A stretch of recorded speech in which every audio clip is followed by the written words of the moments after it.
FIR करने के बाद अब स्टेटमेंट बदल दो, ऐसा भी प्रेशर किया गया। अच्छा, कि ये प्रेशर किसने किया? ये जब नहीं मानना तो डायरेक्ट ओपन बोल रहे कान में कितना चाहिए, और मुझे आरोपी की तरह खड़ा कर दिया।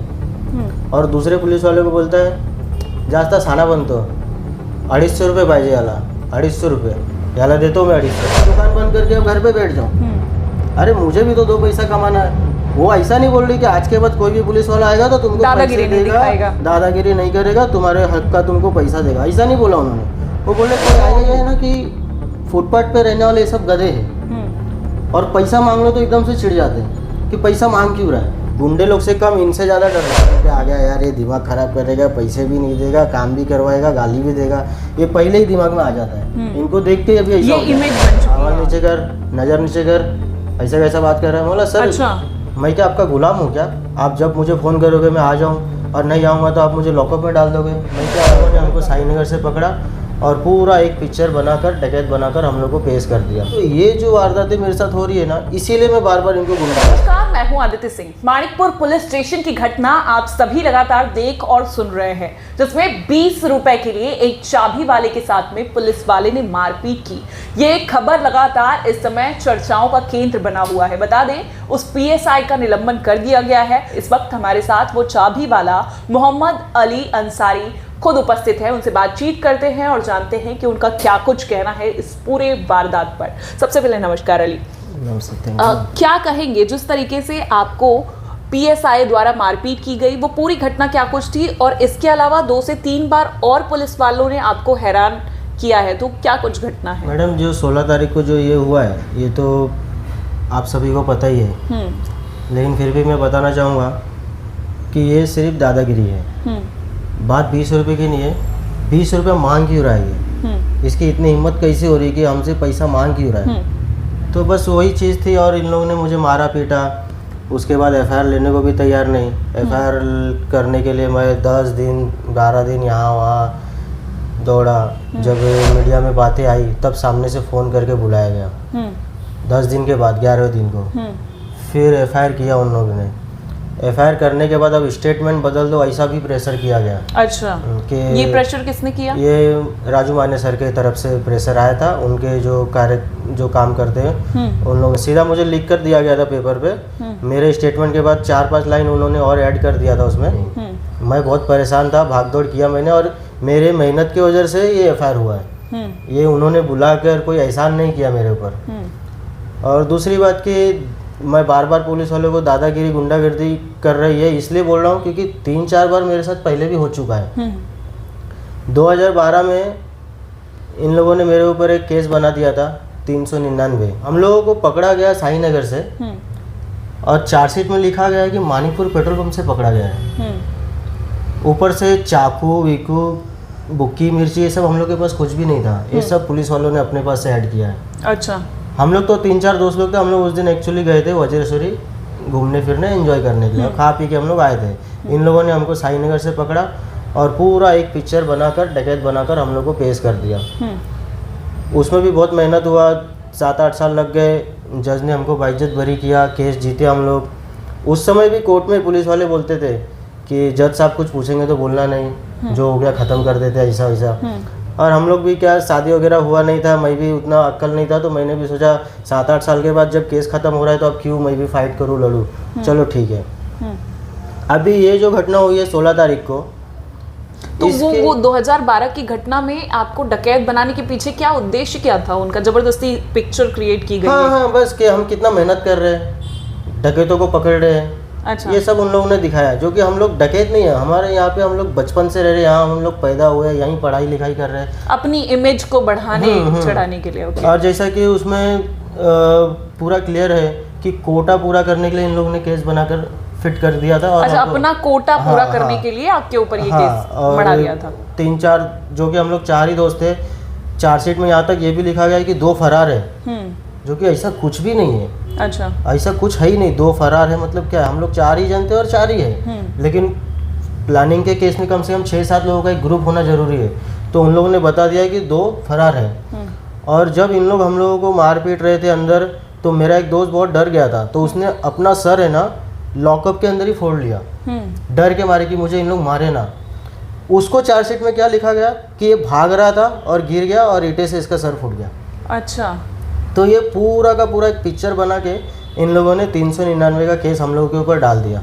18 दिन मैं जेल में था। 18 दिन 20 दिन के बाद मैं जेल से छूटा। फिर तारीख पे तारीख बहुत पैसा खर्चा हुआ वकील वगैरह करके, फिर लास्ट में जीत मिली और हम लोग छूटे।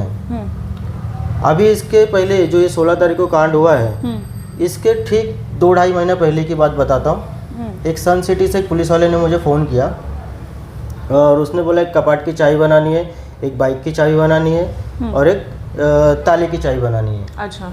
तो मैंने उनको बोला सर इसमें तो थोड़ा टाइम लगेगा, आपके 3-4 चाबियाँ बनानी है। और मैं उस दिन इत्तेफाक से अपनी बच्ची को दांत का ट्रीटमेंट करवाने के लिए लेके गया था। मेरी 6 साल की बच्ची है। तो मैंने बोला सर मैं नहीं आ पाऊँगा, मेरे पास काम है, मैं बच्ची को लेकर यहाँ आया। सब उनको मैंने सच बता दिया।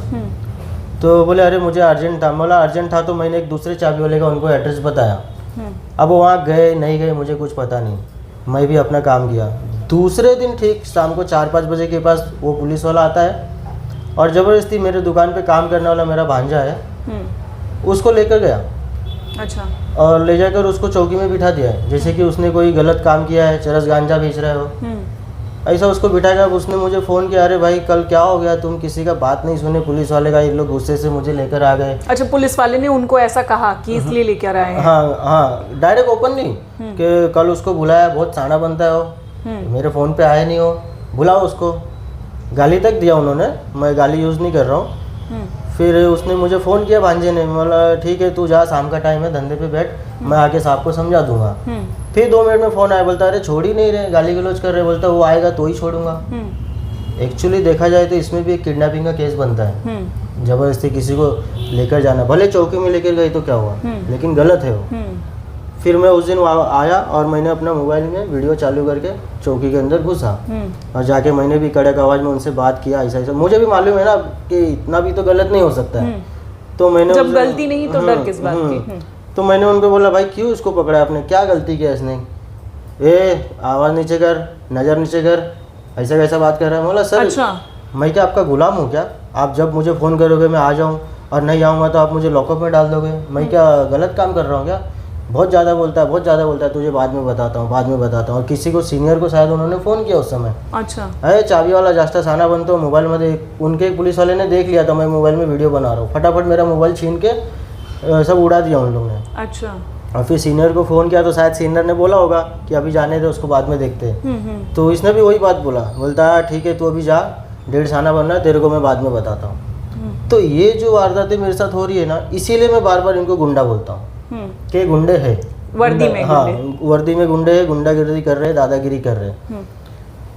इसके पहले का एक वाकया जो अभी मैंने बताया आपको, 250 रुपये के लिए चाबी बनवाने के लिए मुझे लेकर गया एक पुलिस वाला। मेरे दुकान पर आया, सादे ड्रेस में था, लेकिन मैं समझ गया पुलिस वाला है। तो बोला उसने मेरी बाइक की चाबी घूम गई है और चाबी बनवानी है। तो बोला बाइक कहाँ है, बोले स्टेशन पे खड़ी है। तो बोला आरसी बुक और आधार कार्ड लगेगा। तो बोले मैं पुलिस वाला हूँ। तो बोला पुलिस वाले हो तो कुछ तो डॉक्यूमेंट तो बताओ। तो फिर उसने अपना कार्ड दिखाया। बोला ठीक है चलो पुलिस वाले, कोई नहीं। तो भी मैंने उनको बोला सर ऐसा तो मैं कस्टमर से 400-300 जो भी है, लेकिन आप मुझे 250 रुपीज़ दे देना, मैं आपको एक चाबी बना के दे दूँगा। बोला ठीक है बेटा चलो। गया मैं वहाँ पर, उनके साथ मैंने चाबी बनाई, चाबी बना के मैंने उनको दे दिया। फिर उसने बोला चलो मैं तुमको दुकान पे छोड़ देता हूँ। बोला अरे वाह अच्छा पुलिस वाला है, दुकान पे भी छोड़ा, क्योंकि ज़्यादातर कस्टमर के काम हो जाते तो वहीं पे छोड़ देते। मैं फिर अपने ऑटो से या फिर अपने गाड़ी से आता हूँ, लेकिन उसने बोला मैं तुम्हें छोड़ देता तो बहुत अच्छा लगा कि अच्छा पुलिस वाला है। अब वो मुझे छोड़ने के लिए तो लेकर आया, लेकिन मुझे दुकान पर नहीं छोड़ा उसने, मुझे वो पुलिस चौकी लेकर चला गया। अच्छा। पुलिस चौकी में ले जाकर ऐसे सोफे पे खुद बैठ गया और मुझे आरोपी की तरह खड़ा कर दिया। और दूसरे पुलिस वाले को बोलता है जास्ता साना बनतो, 250 रुपये पाहिजे याला, 250 रुपये याला देतो मैं 250 रुपये। तो दूसरा पुलिस वाला काय रे काय बघ साहेब काय देत असेल ते घे निघ। उन्होंने अपने जेब से 100 रुपये का नोट निकाल के दिया, और उस समय मेरे पास मोबाइल वगैरह भी नहीं था, तो मैं भी चुपचाप 100 रुपये लेकर आ गया। लेकिन गलत उस दिन भी हुआ मेरे साथ। अंदर से बहुत तकलीफ हुआ कि ऐसा लगा कि गुलाम हूँ मैं, आज भी गुलामी की ज़िंदगी जी रहा हूँ। हमारे बाप दादा तो अंग्रेज़ों की गुलामी की है, लेकिन अब हम ये पुलिस वाले की गुलामी कर रहे हैं। तो ऐसा लगा कि मैं आज़ाद हूँ ही नहीं। इस दिन भी लड़के को उठाया, उस दिन भी ऐसा ही लगा कि मैं आज़ाद नहीं हूँ। मुझे ऐसा लगता है कि मैं इन लोगों का गुलाम हो गया। और ख़ास करके मेरी दुकान पुलिस चौकी के ठीक सामने, बार बार इन लोग मेरे साथ दादागिरी करते हैं। कभी कभी तो ऐसा होता है कि बंद कर दो दुकान वगैरह। मतलब दुकान अगर पुलिस स्टेशन के दायरे में आती है तो एक तरह से इंसान को वो महसूस होना वो तो चाहिए कि बिल्कुल नहीं होता है। संरक्षित हूँ मैं, वो ऐसा- लेकिन यहाँ वर्दी वाले ही गुंडागर्दी आए दिन दिखा रहे वो तो हैं। दिमाग में आता ही नहीं कि मैं यहाँ पे सेफ हूँ। उल्टा ऐसा सोचता है, अभी गुंडे लोग से कम इनसे ज़्यादा डर लगता है कि आगे दुकान पे आ गया यार, ये दिमाग खराब करेगा, पैसे भी नहीं देगा, काम भी करवाएगा, गाली भी देगा। ये पहले ही दिमाग में आ जाता है। इनको देख के अभी ऐसा ये हो जाता है। इमेज बन चुकी है हाँ, ये पुलिस की। मेरे तो दिमाग में एकदम, दुनिया का मुझे पता नहीं, लेकिन मैं इसी नज़र से अब देखता हूँ। अभी एक और वाक्य आपको बताता हूँ। जब ये जूनी पुलिस चौकी थी, एक ट्रैफिक हवलदार ने अपना एक बंदा भेजा, बोला ये बाइक की चाबी बनवा के लेके आ। अच्छा। तो वो बंदा बाइक को ढकेल कर लेकर आया और उसने मुझे बोला, साहब ने बोला इसका चाबी बनाने के लिए। अब वो बंदा साहब का आदमी है या नहीं है कैसे पता चलेगा? ऐसा भी तो हो सकता है वो चुरा के बाइक लाया है और मैं उसको चाबी बना के दे दूँ और वो गाड़ी किसी की चोरी करके ले गई। तो मैंने अपना दिमाग वहाँ पे लगाया। मैंने बोला 80 रुपया होएगा चार्जेस, और गाड़ी लेने के लिए साहब को भेजना, तू मत आना, ताकि मुझे ही पता चले सच में साहब की काम है या नहीं है। तो बोला ठीक है नो प्रॉब्लम, मैं साहब को भेज दूंगा। बोला हाँ, साहब को ही भेजेगा तो ही मैं दूंगा, नहीं तो मैं नहीं दूंगा। और मैंने चाबी बनाया। अब ये बंदा शायद गया वहाँ, बोला साहब को कि साहब 80 रुपया मांग रहा है और आपको ही बुला रहा है। तो उनको समझना चाहिए ना क्यों उसने ऐसा बोला, क्या रीजन है। लेकिन नहीं, अनपढ़ गवार आया चिल्लाते हुए, कौन है चाबी वाला, 80 रुपया मांगता है, 5 रुपये की चाबी 80 रुपया मांगता है, मैं आऊँगा तेरे पास चाबी लेना, ऐसे करके अच्छा गालियाँ सीधा देने लगा। मेरा दिमाग खराब हो गया। बोला अरे क्या हो गया, मैं तो इनको कोऑपरेट कर रहा हूँ, इनके लिए ये सब कर रहा हूँ। बाद में यही बात मुझे बोलेंगे कि चोरी की बाइक का कैसा चाबी बना दिया तूने। तो इनको ऐसा हो गया है ना कि फुटपाथ पे रहने वाले ये सब गधे हैं, और पैसा मांग लो तो एकदम से चिढ़ जाते हैं कि पैसा मांग क्यों रहा है। उस दिन भी मेरी कोई गलती नहीं थी। मैं यही चाहता था कि किसी की बाइक वगैरह, और सही बात है कि नहीं, अगर कोई बंदा ही आके चुरा के पुलिस का नाम लेकर चले जाएगा और मैं पैसे भी ना लूँ, चाबी भी बना के दे दूँ, कल वो किसी बेचारे की बाइक होगी, तो उस हिसाब से मैंने बोला कि साहब को भेजना। लेकिन गलत इंटेंशन पकड़ के दादागिरी करके फिर मैंने उस दिन भी मोबाइल निकाला। मैंने मोबाइल निकाला और जेब में रखा, और मैं झूठ नहीं बोलूँगा, उस दिन इतना गुस्सा आया था ना कि मैंने से लात तक उठा दिया था उसको मारने के लिए। बिना मतलब का गाली दे रहा है, तो धड़धड़ा के पीछे हट के उसने फिर पुलिस और 3-4 पुलिस बुला लिए फटाफट। अच्छा। अब 3-4 पुलिस और आ गए फटाफट, ट्रैफिक हवलदार। तो मैंने भी समझ गया अब इन लोग मुझे मारेंगे पीटेंगे। मैंने फटाक से मोबाइल निकाल के वीडियो करना चालू कर दिया। तो उन लोग को पता चल गया वीडियो बना रहा है। कहे चलो अरे साहब खाली फुकट आके मुझे गाली वाली दे रहे। 80 रुपये तुम देना है नहीं देना, 20-50 रुपये 10-20 रुपये कम दो, बात ही अलग है। लेकिन ये डायरेक्ट गाली गलौज कर रहे सब क्या है। बोलते नहीं चल रहे नंतर भगो ऐसे करके सब पुलिस वाले निकल गए। मैंने भी गुस्से से चाबी को तोड़ दिया नहीं, मतलब नहीं दूंगा इसको। चाबी तोड़ के मैंने उनके सामने फेंक दिया। नुकसान मेरा ही हुआ, लेकिन गुस्से में मैंने वो किया, धक्का मार के वापस गाड़ी लेकर गए। दूसरे दिन मुझे दूसरे पुलिस वाले का फ़ोन आया। अभी कैसे 2-4 पुलिस वाले उसमें जान पहचान के भी है, इतने टाइम से वहाँ रह रहा हूँ। तो एक बाड़ी करके पुलिस वाले, तो उन्होंने फ़ोन किया, बोला अरे क्या हो गया कल तेरा। बोला साहब बिना मतलब का मेरे साथ गाली गलौज किया उसने। कोई नहीं जान दे, छोड़ उसको, मैं बाइक भेजता हूँ, चाबी बना दे, और कुछ भी ऐसा रहेगा पैसा वैसे का तो मुझको बोलना, मैं दे दूंगा। तो मैं ऐसा नहीं बोलता कि सब पुलिस वाले बेकार है, कुछ है जो, लेकिन ज्यादातर लोगों की छवि बन चुकी है। हाँ, मेरे साथ तो ज़्यादा ही होता है। गेहूं के साथ घून पिसता है, मेरे साथ ज़्यादा ही होता है। अभी कल मैडम ने बोलते आज के बाद तुम्हारे पास कोई चाबी वाला नहीं आएगा, अपना कोई पुलिस वाला नहीं आएगा चाबी बनवाने के लिए, मेरी गारंटी है। अरे अब इसका मतलब कल अगर मेरा किसी कस्टमर से भी बहस हो जाएगा तो तुम बोलोगे आज के बाद तुम्हारे पास कोई कस्टमर भी नहीं आएगा, मतलब मैं दुकान बंद करके अब घर पे बैठ जाऊँ। अरे मुझे भी तो 2 पैसा कमाना है। वो ऐसा नहीं बोल रही कि आज के बाद कोई भी पुलिस वाला आएगा तो तुमको दादागिरी नहीं दिखाएगा, दादागिरी नहीं करेगा, तुम्हारे हक का तुमको पैसा देगा, ऐसा नहीं बोला उन्होंने। वो बोले कोई आएगा ही नहीं, ये मेरी गारंटी है। अरे ये कोई मसले का हल थोड़ी हुआ। उनका जवाब भी मुझे कुछ समझ में नहीं आया। मतलब ठीक है भाई, नहीं आओगे वही अच्छा है, बस गारंटी दो। बोलते नहीं कोई नहीं आएगा। लेकिन ऐसा कुछ नहीं। आज ही फ़ोन आया था नायगांव से, कुछ पुलिस वाले फ़ोन किए थे गाड़ी की चाबी बनानी है करके, तो मैंने सीधा ना बोल दिया, लेकिन फिर उन लोग ने बहुत रिक्वेस्ट किया, बोला ठीक है, अभी हमको भी तो 2 पैसा कमाना है ना, ऐसा तो सबको रोजी भगा रोटी नहीं, के साथ खिलवाड़ नहीं अब कर सबको तो भगा नहीं सकते। तो मैं उनको बोला सर मैं वसई से नायगांव आऊँगा, कम से कम 150 रुपये का मेरा पेट्रोल जाएगा, तो मुझे कम से कम आप 500 रुपया दिला देना, आप या दे देना या अपने किसी सीनियर से जो भी आपके दिला। नहीं ठीक है भाई, मिल जाएगा, आ जाओ। गया वहाँ पर काम करके आया। अब 2 पैसा कमाना है तो पुलिस और गुंडा थोड़ी देखना है अपने को, काम करने के लिए अपन बैठे। बस मैं यही चाहूँगा कि कोई भी कस्टमर आए इज्जत से बात करे, अपना चाबी बनवाए, पैसा जो निकले, खत्म। तो अभी पीएसआई का निलंबन कर दिया गया है, आगे अब आप सेटिस्फाइड हैं पूरी इस कार्यवाही से? देखिए ये जो हुआ है एहसान नहीं किया है उन लोगों ने, ये मैं अगर इतना मेहनत नहीं करता, भागदौड़ नहीं करता तो ये होता भी नहीं। तो मैं यही चाहूँगा, न्याय मिलना इतना आसान नहीं है। हाँ, इतना आसान नहीं है, खास करके तो इनके साथ है तो फिर उम्मीद ही छोड़ दो। वो तो मुझे बहुत सही लोग से मुलाकातें हो गई तो मेरा ये सब हो गया है, नहीं तो अगर मैं अकेला होता तो आज भी शायद मैं, हर कोई इतना लकी नहीं होता। हाँ, हर कोई इतना लकी नहीं होता, घूमते रहता। अभी मेरे ही मैटर के बाद मुझे लोग बोल रहे अरे मेरा भी पहले ऐसा हुआ था, क्या मैं अभी भी कंप्लेंट कर सकता हूँ? बोला भाई जा, मैं तो नहीं जाऊँगा, मैं बहुत झेल चुका हूँ। तो ऐसे भी लोग हैं जो परेशान होकर दबे हुए, छुपे हुए, डरे हुए और जाते नहीं हैं। लेकिन बहुत लोगों में थोड़ा हिम्मत हुई है।